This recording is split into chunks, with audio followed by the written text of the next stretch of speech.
Say this world is a jungle, and I don't know where to go. I tried to be humble, but it didn't get me too far.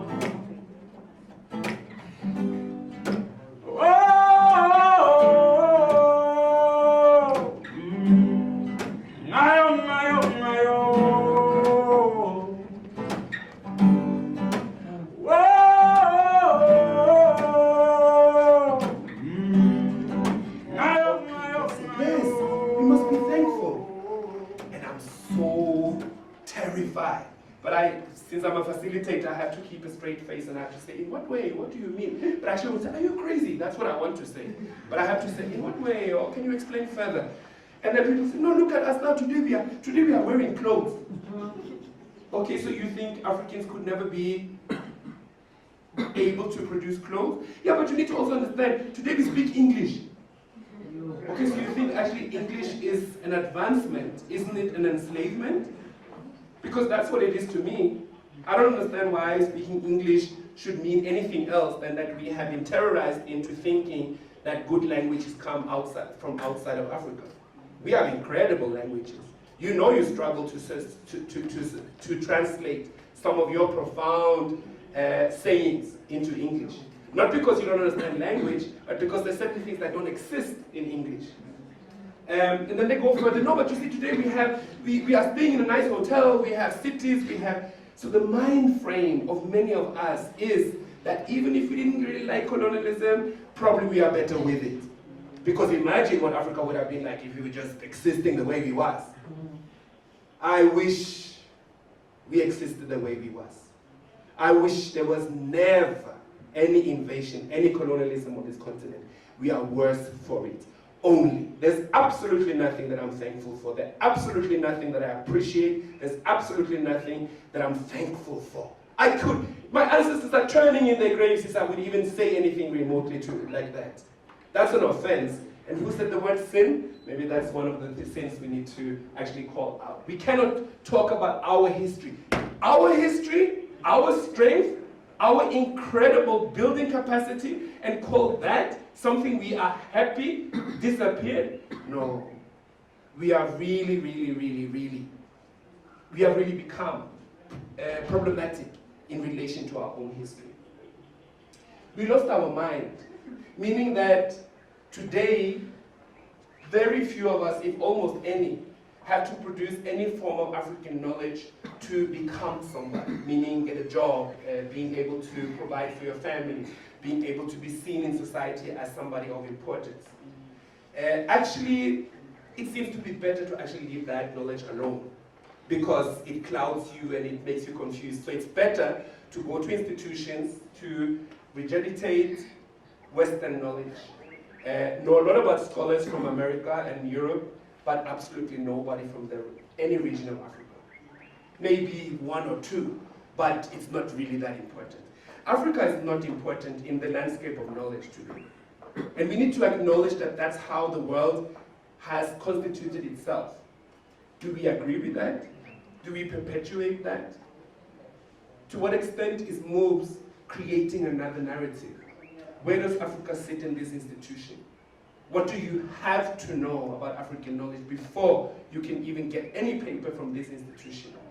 Because if you keep perpetuating the same information that has enslaved us for thousands of years now, we are becoming our own problem. And we do not need more problems, we need solutions. So, just to remind us also a little bit about the rise of Pan Africanism, I think this is important to remember that many of the forerunners of Pan-African philosophy and thought were not even born on the African continent. And I think that doesn't make them more important. That's not my point. My point is just, I think we often, from the side of the continent, relate to sisters and brothers from in the diaspora as the lost ones, the ones who don't know, the ones who are completely detached, the ones that we need to go and teach. And of course, there's a representative that definitely fit that category as well.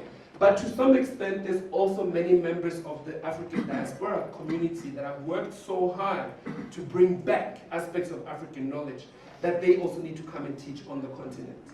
So what is beautiful to me about Pan-Africanism is that it really is this interactive development of a people that comes back to itself with the variety of experiences that we actually represent. So some of the names that you need to study more, and I'm not going to quote them much in this lecture, but Martin Delaney, Edward Blyden, Henry Williams, George Padmore, W.E.B. Du Bois, Marcus Garvey, and Kwame Nkrumah was one of, as a younger, before he became president, he was one of the young participants that came to some of the Pan-African conferences that were held in Europe. And a lot of his leadership was drawn from the interaction he had with Africans that had experience from different parts of the world. So we also need to acknowledge that. Then conferences of Pan-Africanism came, and some of the important ones. One started in 1900, and ironically, these conferences were held outside of the African continent.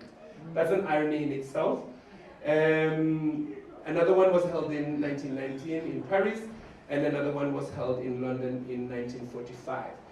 And as I hope you know where the 7th Pan-Africanism Conference was held. Where was it held? I hope you know where the 7th Pan-Africanism Conference was held. It was held in? Lucia, please help us. Wasn't it South Africa? Wasn't it Uganda? in Uganda? Yes. Oh, yeah. People, you knew, right? Please nod, please nod, nod. Yes. You just didn't want to say it because you don't want to brag. But you need to know that it's very important for the history of this country as well, because, and this is where we also need to understand a little bit about why Pan-Africanism has become such a contentious issue, because what happened after the 7th conference in Uganda, an office was set up to look after Pan-African affairs. And a lot of the discussion was around how effective is this office. It was supposed to be protected under the government. There's a lot of questions around, was it really protected, or was it more that people used it for their own gains? And right now I think it still kind of exists, but I don't think it has much power. So I think this is important for you as Ugandans also to own your history, to look more into what happened around that conference and what happened after it. So if we should sum up, what has Pan-Africanism achieved as a movement, or as a, because people started gathering around issues of Pan-Africanism, Pan-Africanist thought. And of course a lot of this had to do with decolonizing in the first wave from the colonies that Europe had created on the continent. So there was a lot about governance, socialism was discussed, political thought was discussed, how to create structures in a society, what should liberated Africa look like. A lot of those questions came up. If we, from the space from now, should look back and say, what has Pan-Africanism given us as a people in this world? I think we could summarize at least 3 points. It has given us a certain political awareness, because the idea of Pan-Africanism does exist out there, meaning that we, for instance, sometimes refer to people from other African countries as sisters and brothers, even those that we wouldn't be able to understand what they say in their language, but we see them as family. That's a result of Pan-Africanism, that there was a drive to really look at us as black people being able to look at each other as sisters and brothers. It has taught us principled organization, for instance, that it's possible and necessary to sometimes organize on the basis of being African. So a number of conferences have been held, a number of offices have been set up, a number of campaigns have been done. And also unified defiance, meaning that maybe we're not always so good at this, but at times we have been able to stand up for issues that affect maybe only a part of our community, but in solidarity we also stand up for that, because we realize that it could have happened to us, or next time maybe it will, so we want to stand up in defiance and solidarity with each other. What has Pan-Africanism become today? And I think there's many, many answers to that, but some of the ones that I want to focus on here, I think it has become scattered and vulnerable in many ways. It's not necessarily a very unified movement. It's not a movement that you can just now pay a membership fee and join, and forever you'll be empowered and feel that, wow, this is such an incredible process. It has, to some extent, become a self-absorbed intellectual movement, meaning that I think why many young people are not really considering Pan-Africanism so much these days is because my generation and up often have become the ones that sit and talk and talk and talk in ways that are not necessarily so related to the practices and the challenges people feel on the ground. So it hasn't been so easy for regular people to join Pan-Africanism. It seemed to be a bit elitist. You need to speak in a particular way.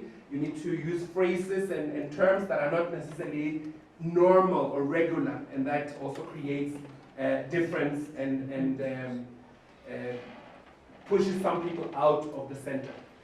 A lack of power base, and I think this is a discussion I hope you will also add to today.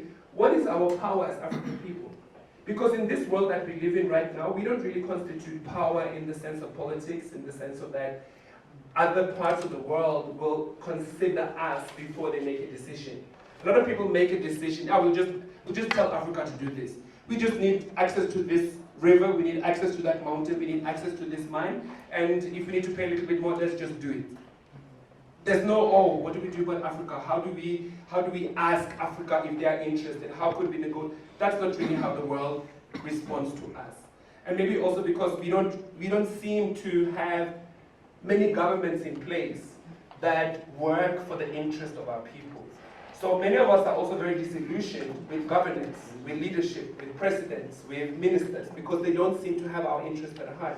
They seem to bow to Europe, bow to power, bow to money, and seem to be very interested in getting a lot of it into their own pockets. That ours is an asymmetrical world order that is sustained not only by colonial matrices of power, but also by pedagogies and epistemologies of equilibrium that continue to produce alienated Africans who are socialized into hating the Africa that produced them and liking the Europe and America that rejects them. So we have become a crazy people. We love everything that is not us. I would not necessarily that it's an absolute truth. I think what I see more and more as I engage with young people across the continent is that young people are asking very important questions. And they're also saying, we're sick and tired with the old. We're sick and tired with this leadership model that we've been introduced to. We're sick and tired of studying European literature in our universities. We're sick and tired of looking to Europe for answers, hoping for funding from the United States. We're tired. And I think that's a good position to be in. So I do see that there's a difference to what was expressed there as well, but it's still a very dangerous reality. So coloniality is slightly different than colonization. Coloniality is to experience, coloniality is to have colonial experience in a time that is not called colonization. Meaning today we are, quote unquote, not really colonized, but we experience being colonized. Do you agree? Yes. I think around the continent, think about how many of us have colonial experiences every day. How many of us can go to an interview and expect to speak our mother tongue in that interview? That's a colonial experience. Some of us even giggle and they should speak our own language in an interview. Are you crazy? That wouldn't make sense. We are so used to being other. We are so used to represent problematic and difficult realities. That's what the world and the colonizing of it has done to us. So when we decolonize, we also need to talk about decoloniality, meaning stand up against the asymmetrical powers that was explained in the previous slide as it presents itself today. There's coloniality of power, meaning that in this world, we need to understand what Africa's power is supposed to be, because we are not really shaping it right now. And all I feel we are doing is we are trying to model the power that destroyed us. So we hope that we can be as intimidating, as dangerous, as weaponed as those who took us down. I'm not sure if that should be our power script. I think we have another power script, and I think it has a lot to do with our knowledge, it has a lot to do with our spiritual understanding. It has a lot to do with the practices that many of us have abandoned. Coloniality is also infested in knowledge. So we are used to places like this not really teaching us anything about Ugandan authors, deep African knowledge. We are used to getting diplomas from reading Western literature and being very good in Western knowledge, but not necessarily good in African knowledge. That's an aspect of knowledge. We talk about a geography of reason, meaning that the geography of reason doesn't seem to even include Africa. Authors are not from Africa. And if they're from Africa, they must have studied at Cambridge, or they must have lived for 20 years in the United States. Then maybe they can be considered good scholars. But you're coming from Inganga and you call yourself a scholar, nah, we're going to have to question you. That doesn't even seem right. There's also coloniality of being. Being African, as much as we say we are proud of it, as much as we say it's important to us, it has also deeply hurt us. Having the looks that we have in this room, walking in this world, has also marked us through enslavement. If a white person comes in here and holds a book like this and says, oh yeah, by the way, I'm just looking at a book here, and there's a picture of a slave. All of us know what color that slave has, without even seeing the picture. Because in the world, African means slave in many ways. And that's not because only Africans were enslaved, but because our story of enslavement has been the most pronounced and the one that the world remembers more than any other. So we are the face of slavery, we are the face of poverty, we are the face of AIDS, we are the face of catastrophe, we are the face of corruption, we are the face of governments that cannot lead themselves. Fair or not, it is a reality that we live with. So we also negotiate the way we look. Those of you who have traveled or within Uganda or other places have come into a place full of other people, you probably have also felt a certain rush of an insecurity that you can't really explain because you feel looked at, you feel people look, what are you doing here? And you don't know, what, is this racism? Am I under threat? What is happening here? It's a very odd experience. And those of you who have been to other countries, especially Western countries, have probably had that feeling even when you go into a shop or even into an office. There's something about it. What is an African doing here? If he's not cleaning, if he's not here to look after our children, what could possibly an African have to do here? And that's something that affects us on a certain level, being African, because we don't seem to constitute knowledge, experience, and solutions. So, on a macro level, meaning on the bigger level, we need to talk about and find solutions to coloniality. I've explained that. White supremacy, I'm not going to take the time to go so deeply into it now, but white supremacy is a reality that always presences whiteness as the ideal. Whether that is through literature, whether that is in the beauty industry, whether that is in terms of money, whether that is in terms of politics, there's an aspect in our world that drives itself towards whiteness. Whiteness sits in a completely different place than blackness does. White does represent greatness. Whiteness does represent opportunity. Whiteness represents something that we have learned to dance around and bow to and clown for. And we need to own how did that come about? Because it's something we need to detangle and absolutely stop doing, because it destroys us. Just think, I always want to use mild examples, not the extremes. So think about how uncomfortable we often are in the presence of whiteness. When one white person comes in and looks a bit bewildered. Do you want to sit there? Do you want to sit? Do you need some coffee? Like, we are very uncomfortable. Like, there's a white person here. What are we going to do? He's been standing. He's been standing for 10 minutes and it's hot. What are we going to do? We care so much about whiteness. And don't think that that's just your African niceness coming through. That's your colonial memory. Somebody in your lineage had to die for not offering a chair to that white man one day, or one day in history. Black on black violation, and I'm sure just as everywhere else on this continent, you are also worried by some of the pictures you sometimes see from South Africa, where black South Africans attack other black people from other African countries.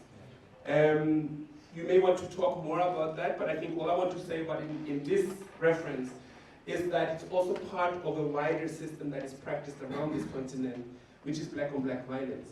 And black-on-black violence is a power system that only has one purpose, and that is to sustain white power. Meaning that when we as black people are so infuriated to see another black person have a job, live in a house, walking on the street, when I as a black man have the idea that I can grab an African woman because he's just an African woman, when you as an African brother talk to me in a way that I think, hey, you're just an African man, how dare you talk to me like this? Something very deep happens that has to do with hatred, self-hatred and hatred of a people that have been so marginalized. And we acting it out, and the result of it is that white people can relax.